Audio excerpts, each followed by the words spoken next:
ടാറ്റ ഗ്രൂപ്പുമായി ബന്ധപ്പെട്ട് ഇപ്പോൾ ഒരു വിവാദം വരുന്നുണ്ട്. അതായത് മുഖ്യമന്ത്രി നേരത്തെ പറഞ്ഞിരുന്നത് കപ്പൽ നിർമ്മാണ മേഖലയിൽ കേരളത്തിൽ 1000 കോടി നിക്ഷേപിക്കാൻ ടാറ്റ ഗ്രൂപ്പ് സന്നദ്ധത അറിയിച്ചിട്ടുണ്ടെന്നാണ്. പക്ഷേ ഇപ്പോൾ ടാറ്റ ഗ്രൂപ്പ് അത് പൂർണ്ണമായും നിഷേധിക്കുന്നു. അങ്ങനെ ഒരു ആലോചനയില്ല, ഈ കപ്പൽ നിർമ്മാണ മേഖലയിലേക്ക് ഇൻവെസ്റ്റ്മെൻറ്റ് നടത്താൻ ഉദ്ദേശിച്ചിട്ടില്ല എന്നതാണ് ഇപ്പോൾ ടാറ്റ ഗ്രൂപ്പ് പറയുന്നത്. അല്ല, 10,000 കോടിയുടെ നിക്ഷേപം കേരളത്തിലേക്ക് വരുമ്പോൾ നല്ലൊരു കാര്യം തന്നെ. അതിന് പൂർണ്ണമായിട്ടും നമ്മൾ സ്വാഗതം ചെയ്യും. നല്ല രീതിയിൽ തന്നെ നമ്മുടെ താല്പര്യത്തിന് അനുസൃതമായിക്കൊണ്ട് ടാറ്റയെ പോലൊരു കമ്പനി വരുന്നത് നല്ല കാര്യം തന്നെയാണ്. അപ്പോൾ അത് സംബന്ധിച്ച് മറ്റ് വിശദാംശങ്ങൾ കൂടി വരേണ്ടതുണ്ട്. പക്ഷേ നമ്മൾ സാധാരണ ശ്രദ്ധിക്കേണ്ട ഒരു ഭാഗം, ഇപ്പോൾ ഞങ്ങൾ ഭരണത്തിലിരിക്കുമ്പോൾ ടാറ്റയുടെ ചെയർമാനെ അങ്ങോട്ട് പോയി അപ്പോയിൻമെൻ്റ് എടുത്ത് ഒരു 2 മാസത്തോളം ശ്രമിച്ചിട്ടാണ് അദ്ദേഹത്തിൻ്റെ സമയം കിട്ടിയത്. ഇങ്ങോട്ട് ക്ഷണിച്ചു. അപ്പോൾ അദ്ദേഹത്തിൻ്റെ ഷെഡ്യൂൾ അനുസരിച്ച് ഇങ്ങോട്ട് വരുന്നതിന് കുറച്ച് സമയം കൂടി എടുക്കും. അപ്പോൾ അദ്ദേഹം തന്നെ പറഞ്ഞു, ആദ്യം നമുക്ക് ഇവിടെ വന്നിരുന്നാൽ ചർച്ച ചെയ്തിട്ട് പിന്നെ ഞാൻ കേരളത്തിലേക്ക് വരാമെന്ന് പറഞ്ഞു. അങ്ങനെയാണ് ഞങ്ങൾ ഫുൾ ടീം ചെയർമാൻ അന്വേഷിച്ച് അങ്ങോട്ട് പോകുന്നത്. നമ്മൾ സാധാരണ കാണേണ്ട ഒരു ഭാഗം, മുഖ്യമന്ത്രിയാണെങ്കിലും അല്ലെങ്കിലും ഈ ടാറ്റയൊന്നും അപേക്ഷ നൽകി ഓരോ ഗവൺമെൻറ്റിൻ്റെയും പുറകെ ഇപ്പോൾ പോകുന്നില്ല. ഓരോ ഗവൺമെൻറ് അവരുടെ പുറകിലാണ്. ഓരോ ഗവൺമെൻറ്റും യഥാർത്ഥത്തിൽ നമ്മുടെ ഇതിൻ്റെ ഭാഗമായി തന്നെ അവരുടെ ഒരു സബ്സിഡറിയാണ് ആസ്റ്റൺ. അവരിപ്പോൾ നിങ്ങൾ നോക്കിക്കഴിഞ്ഞിട്ടുണ്ടെങ്കിൽ ഈ ഫെബ്രുവരി 22, 2025 ബിസിനസ് ലൈൻ നോക്കുകയാണെങ്കിൽ Aston engineering of Tata project firm to set up a ship building unit in Kochi. ഇതെന്ന് വെച്ചിട്ടുണ്ടെങ്കിൽ നമ്മുടെ മലബാർ സിമെൻറ്റിൻ്റെ പോർട്ടിലുള്ള ലാൻഡ് ഉണ്ടായിരുന്നു. അത് കുറേ കാലമായിട്ട് ഈ ക്ലിങ്കർ കൊണ്ടുവന്നിട്ട് പൊടിച്ച് സിമെൻ്റ് ആക്കാനായിരുന്നു. പക്ഷേ അത് സംബന്ധിച്ച് ഒത്തിരി കേസുകൾ വന്നു. പിന്നെ വൈബിലിറ്റി റിപ്പോർട്ടുകളൊന്നും നമുക്ക് അനുകൂലമായിരുന്നില്ല. അതുകൊണ്ട് പിന്നെ ആ പ്രൊജക്റ്റ് ഉപേക്ഷിച്ചു. അപ്പോൾ ഈ ലാൻഡ് തിരിച്ച് ലീസ് അടച്ചുകൊണ്ടിരിക്കുന്നുണ്ട്. പോർട്ട് തിരിച്ചെടുക്കുമ്പോൾ സാഹചര്യം വന്നു. പോർട്ട് ചെയർമാനും അന്നത്തെ ചെയർമാനെല്ലാം ഉൾപ്പെടുത്തിക്കൊണ്ട് ആ ലാൻഡ് ഈ ഇങ്ങനൊരു ആവശ്യത്തിന് വേണ്ടി ഒരു ജോയിൻറ്റ് വെഞ്ചറിലേക്ക് പോകാമെന്ന് കണ്ടു. അങ്ങനെയാണ് ആസ്റ്റൺ എന്ന് പറഞ്ഞാൽ ടാറ്റയുടെ ചെറിയൊരു സബ്സിഡറിയാണ്. അവർ ചെറിയ ഷിപ്പുകൾ ഉണ്ടാക്കാനായിട്ട് അന്ന് നമ്മളുമായിട്ട് എനിക്കൊന്ന് ഫെബ്രുവരി അവർ IKGS വന്നു, ഇൻവെസ്റ്റ് കേരള ഗ്ലോബൽ സമ്മിറ്റിൽ വന്നു. അവിടെ ഒരു MOU ഒപ്പുവെച്ചു. അതിൻ്റെ അടിസ്ഥാനത്തിൽ തുടർ നടപടികൾ പോകുന്നുണ്ട്. അത് ആർഎസിൻ്റെ ചെറിയ ഷിപ്പുകളുടെയാണ്. ഇനി അതാണോ അദ്ദേഹം ഉദ്ദേശിച്ച് ആരെങ്കിലും പറഞ്ഞിട്ടുണ്ടാവുമെന്ന് അറിയില്ല. അതല്ല, 10,000 കോടി വരുന്നെങ്കിൽ നല്ലത് തന്നെയാണ്. പക്ഷേ ഇത്തരം കാര്യങ്ങളിലും നമ്മൾ പറയില്ല, ഇടയ്ക്ക് മുഖ്യമന്ത്രി ആകണമെന്ന് പറയുന്നൊരു കാരണം, ഇന്നത്തെ കാലത്ത് ആരെങ്കിലും ഒരു ഇൻട്രസ്റ്റ് പ്രകടിപ്പിച്ചാൽ പോലും നേരെ ആരും ചാടിക്കയറി പറയില്ല. കാരണം ഓരോ സ്റ്റേറ്റും ഇതിൻ്റെ പുറകെയാണല്ലോ നിൽക്കുന്നത്. ഇവിടെ അവരിപ്പോൾ അവരുടെ എക്കണോമിക് ടൈംസ് റിപ്പോർട്ട് വന്നിരിക്കുന്നു. അപേക്ഷ കൊടുത്ത് ടാറ്റ ഒരു പക്ഷേ കേരളത്തിൽ മാത്രമായിരിക്കും.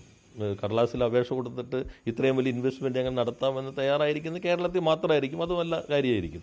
ഞങ്ങൾ അങ്ങോട്ട് പോയിട്ടാണ്, ഞാൻ അങ്ങോട്ട് അന്നത്തെ മുഖ്യമന്ത്രിയുടെ കൂടി അനുമതിയോടുകൂടി സമയമെടുത്ത് ഞങ്ങളുടെ ഫുൾ ടീം ടാറ്റ ചെയർമാൻ അവിടെ പോയി കണ്ടു.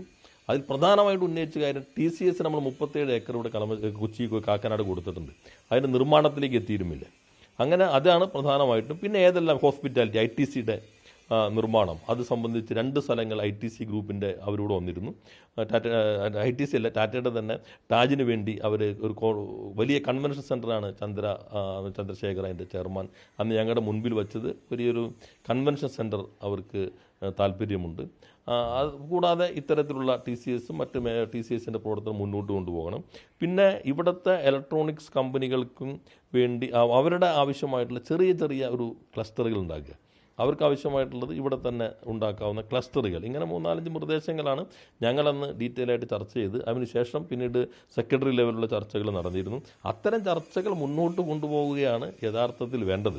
അതല്ല 10,000 കോടിക്ക് അവർ അപേക്ഷ നൽകി അനുമതി കാത്തിരിക്കുന്നുവെങ്കിൽ അതിൻ്റെ വിശദാംശങ്ങൾ വരട്ടെ, വളരെ നല്ല കാര്യം തന്നെ. നമ്മുടെ നാട്ടിലേക്ക് ഒരു ഷിപ്പ് ബിൽഡിംഗ് 10,000 കോടി ടാറ്റ ഇതുവരെ കയറാത്ത മേഖലയാണ്. കേരളത്തിൽ തന്നെ ഒരു അപേക്ഷ അയച്ച് അനുമതിക്ക് വേണ്ടി കാത്തിരിക്കുന്നുവെങ്കിൽ അതിവേഗതയിൽ തന്നെ അതിൽ തീരുമാനമെടുത്ത് ടാറ്റയുടെ അതിൽ കല്ലിടാനുള്ള ശ്രമം തുടങ്ങുക തന്നെയാണ് വേണ്ടത്. പക്ഷേ അങ്ങനെ ഒരു ആലോചന ഇല്ലെന്നാണ് ടാറ്റ ഗ്രൂപ്പ് ഇപ്പോൾ വ്യക്തമാക്കുന്നത്. അതെ, ഇപ്പോൾ നമ്മൾ കാണേണ്ടത്, ഒരു പത്രസമ്മേളനത്തിൽ KSUവിൻ്റെ യൂണിറ്റ് സ്റ്റേറ്റ് പ്രസിഡന്റ് മുതൽ ടാറ്റ വരെ വന്നിട്ട് നിഷേധിക്കേണ്ടി വരില്ലേ? KSU പ്രസിഡന്റ് ആദ്യം ഒരു നിഷേധം നടത്തി. അപ്പോൾ ലോയേഴ്സ് കോൺഗ്രസിൻ്റെ കടലാസ് അനുസരിച്ചാണെന്ന് ഒരു പ്രഖ്യാപനം വന്നപ്പോൾ ലോയേഴ്സ് കോൺഗ്രസ് പരസ്യമായി തന്നെ അവരുടെ സംവിധാനം തന്നെയാണ്, അവർ നിഷേധിച്ചു. നടപടിക്രമങ്ങൾ ഞങ്ങളുടെ സമയത്തല്ല എന്നുള്ളതിൻ്റെ കാര്യം എനിക്ക് രേഖകൾ വെച്ച് തന്നെ പബ്ലിക് ഡൊമൈൻ രേഖകൾ വെച്ച് നിഷേധിച്ചു. അതേപോലെ തന്നെ NSSൻ്റെ ജനറൽ സെക്രട്ടറി ശ്രീ സുകുമാരൻ നായർ, അദ്ദേഹം പരസ്യമായി നിഷേധിച്ചു. MA ബേബിയെ സംബന്ധിച്ച് പറഞ്ഞ് അദ്ദേഹം പരസ്യമായി വസ്തുതാ വിരുദ്ധമാണെന്ന് പരസ്യമായി നിഷേധിച്ചു. ഒടുവിൽ ടാറ്റയും ഒക്കെ വേണ്ടിയും അവരുടെ ആളുകൾ പരസ്യം. ഇപ്പോൾ ഒരു മുഖ്യമന്ത്രിയുടെ പത്രസമ്മേളനത്തിൽ KSUവിൻ്റെ യൂണിറ്റ് പ്രസിഡന്റ് മുതൽ ടാറ്റ വരെ നിഷേധക്കുറിപ്പ് ഇറക്കേണ്ടി വരുന്നു എന്നുള്ളത് വളരെ നാടിനെക്കുറിച്ചൊരു നല്ല ധാരണ സമൂഹത്തിൽ ഉണ്ടാകുന്നതിന് മാത്രമേ സഹായകരമാകുള്ളൂ. നമ്മൾ ഭരണഘടനാ പൊസിഷനിൽ ഇരിക്കുന്നവർ പറയുന്ന ഓരോ വാക്കും ആധികാരികതയുള്ളതായിരിക്കണം. അതിൻ്റെ വിശ്വാസ്യത, വസ്തുതാപരമായിട്ടുള്ള ആധികാരികത അത് ഉറപ്പുവരുത്തിക്കൊണ്ട് മാത്രമേ പറയൂ. ഇതാണ് ഞാൻ ശരീരഭാഷ എന്ന് ഉദ്ദേശിച്ചത്. അതിന് അദ്ദേഹം ഉടൻ തന്നെ പരിഹസിക്കുകയാണ് ചെയ്യുന്നത്. വളരെ സാധാരണക്കാരനാണ്. ഇപ്പോൾ നമ്മുടെ നാട്ടിൽ സാധാരണക്കാരാണല്ലോ, എല്ലാവർക്കും സാധാരണക്കാർക്ക് ചാർട്ടർ ചെയ്ത് വിമാനം എടുത്ത് കൊടുക്കുകയാണല്ലോ.